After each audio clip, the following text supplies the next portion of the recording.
एक ऐसा किंग जिसने सिर्फ एक फैसला लिया और पूरी दुनिया की रोशनी बुझ गई।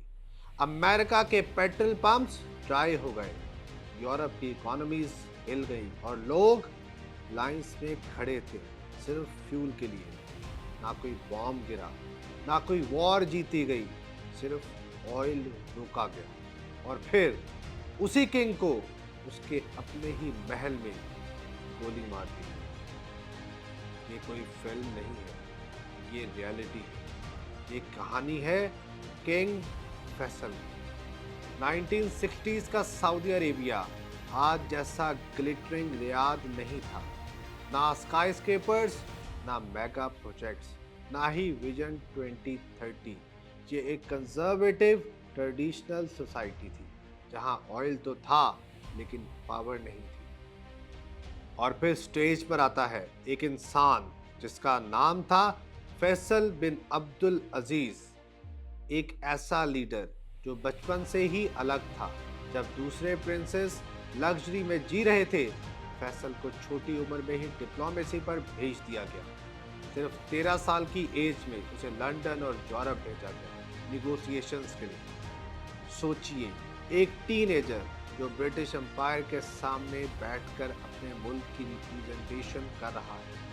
यहीं से उसकी सोच शेप होती है, डिसिप्लिन, स्ट्रैटेजी और सबसे इंपॉर्टेंट डिग्निटी। लेकिन पावर तक का सफर आसान नहीं था। 1960s में सऊदी अरेबिया के किंग थे किंग साउद। उनकी लीडरशिप में कंट्री फाइनेंशियल क्राइसिस का शिकार हो रही थी। एक्स्ट्रावेजेंट स्पेंडिंग, वीक गवर्नेंस और फिर रॉयल फैमिली के अंदर ही एक साइलेंट पावर स्ट्रगल शुरू होता है। एक तरफ किंग साउद और दूसरी तरफ फैसल। फैसल ओपनली क्रिटिसाइज नहीं करता, लेकिन क्वाइटली सिस्टम को कंट्रोल करना शुरू कर देता है। 1964 एक हिस्टोरिक मूवमेंट आता है। रिलीजियस स्कॉलर्स और रॉयल फैमिली मिलकर डिसीजन लेते हैं। और डिसीजन क्या था? किंग साउद को हटा दिया जाता है और फैसल बिन अब्दुल अजीज को सऊदी अरेबिया का किंग बना दिया जाता है। अब कहानी शुरू होती है असली फैसल की।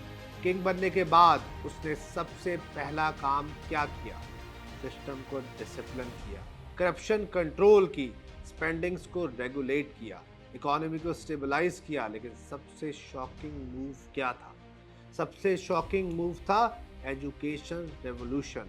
फैसल ने कहा, एक नेशन तब तक स्ट्रांग नहीं हो सकती जब तक उसकी आवाम एजुकेटेड ना हो। और फिर उसने गर्ल्स एजुकेशन इंट्रोड्यूस की। सोचिए, उस वक्त सऊदी सोसाइटी में ये कितना कंट्रोवर्शियल स्टेप था।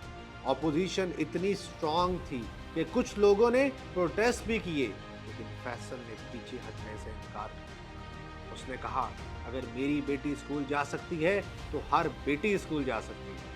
ये लाइन सिर्फ स्टेटमेंट नहीं थी, ये एक रेवोल्यूशन था। और फिर वो साल जिसने किंग फैसल को हिस्ट्री में इमॉर्टल कर दिया। मिडल ईस्ट में वॉर शुरू होती है, इजिप्ट और सीरिया वर्सेस इजराइल। इस वॉर के पीछे एक और शेडो था, और उस शेडो का नाम था United states. America openly Israel को सपोर्ट कर रहा था। और यहीं से फैसल एक ऐसा डिसीजन लेता है जो किसी ने एक्सपेक्ट नहीं किया था। उसने कहा, अगर वेस्ट इजराइल को सपोर्ट करेगा तो हम ऑयल सप्लाई बंद कर देंगे। और फिर ऑयल एम्बार्गो असल में अनाउंस हो जाता है। और उसका रिजल्ट, अमेरिका में ऑयल शॉर्टेजेस, यूरोप में इकोनॉमिक क्राइसिस, पेट्रोल पंप्स पर लंबी लाइंस और ग्लोबल पैनिक। इमेजिन कीजिए, एक इंसान जिसके पास ना न्यूक्लियर वेपन्स थे, ना सुपर पावर मिलिट्री, लेकिन फिर भी उसने दुनिया की सबसे बड़ी इकोनॉमीज को शेक कर दिया। क्यों? क्योंकि उसने समझ लिया था कि oil is not just a resource, it is actually a power source. लेकिन फैसल सिर्फ ऑयल पॉलिटिक्स तक लिमिटेड नहीं था।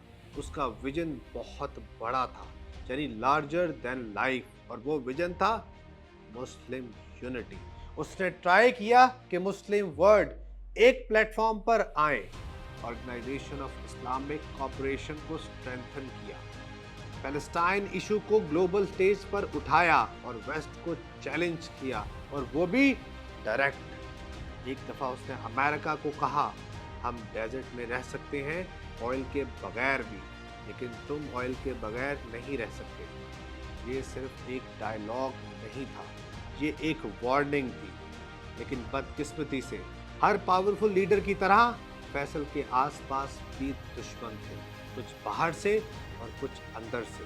और फिर आता है एक तारीख दिन, 25 मार्च 1975, रियाद रॉयल पैलेस।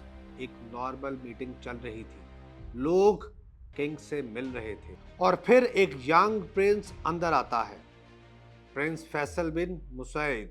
वो किंग के पास आता है, जैसे सलाम करने के लिए झुक रहा हो, और फिर अचानक गन निकालता है और सीधा किंग फैसल पर फायर करता है। 2 गोलियां और एक पावरफुल एरा खत्म। किंग फैसल वहीं मर जाते हैं, अपने ही घर के अंदर। अब सवाल उठता है कि उन्हें क्यों मारा गया। ऑफिशियल नैरेटिव कहता है पर्सनल रिवेंज, लेकिन कई लोग कहते हैं ये सिर्फ एक इंडिविजुअल एक्ट नहीं था, ये जियोपॉलिटिक्स थी। ये वो लोग थे जिन्हें फैसल की पॉलिसी से थ्रेट महसूस हो रहा था। आज तक इस असैसिनेशन के पीछे का पूरा सच डिबेट का हिस्सा है, लेकिन एक चीज क्लियर है, किंग फैसल सिर्फ एक रूलर नहीं था, वो एक स्ट्रैटेजिस्ट था, एक रिफॉर्मर था, और एक ऐसा लीडर था जिसने दुनिया को यह समझा दिया कि पावर सिर्फ गन से नहीं आती। कभी कभी सिर्फ एक रिसोर्स पूरी दुनिया को कंट्रोल कर सकता है।